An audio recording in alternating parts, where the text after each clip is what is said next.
तर नमस्कार मंडळी, आज होतं आपल्या एका भावाचं लग्न आणि त्यासाठी जायचं होतं आपल्याला बीडला. आणि मग हे बसला पोस्टर लावायचं काम माझ्याकडे होतं. मग सर्व बसला पोस्टर वगैरे लावून आम्ही निघालो. मग बस फाट्यावरून नेवाशाच्या दिशेने वळली आणि मग पोहोचलो अशा ठिकाणी की जिथे कुठल्याही प्रकारचा पूल नसताना पांढरीचा पूल या नावाने ओळखले जातं. तर या ठिकाणी काय फेमस आहे हे नगरच्या फॉलोअर्सनी कमेंट करा. आणि मग जवळजवळ 3 तास प्रवास करून आम्ही पोहोचलो विवाहस्थळी. आणि मग आम्ही आलो नवरदेवासोबत मारुतीचं दर्शन घेण्यासाठी.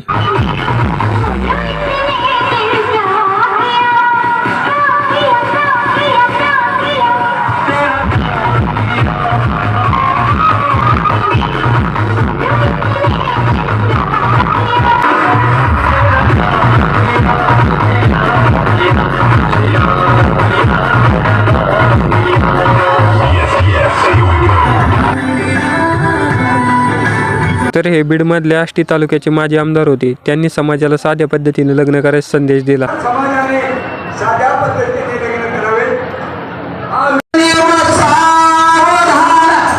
मग लग्न वगैरे लागल्यानंतर आम्ही सगळेजण जेवण करायला आलो. मग जेवण करून एका ठिकाणी निवांत येऊन बसलो आणि मग गाडी काढून निघालो चहा घ्यायला. मग चहा वगैरे घेऊन मंगल कार्यात परत आलो. तोपर्यंत इकडे नवरी वाटा लावायचा कार्यक्रम सुरू झाला होता.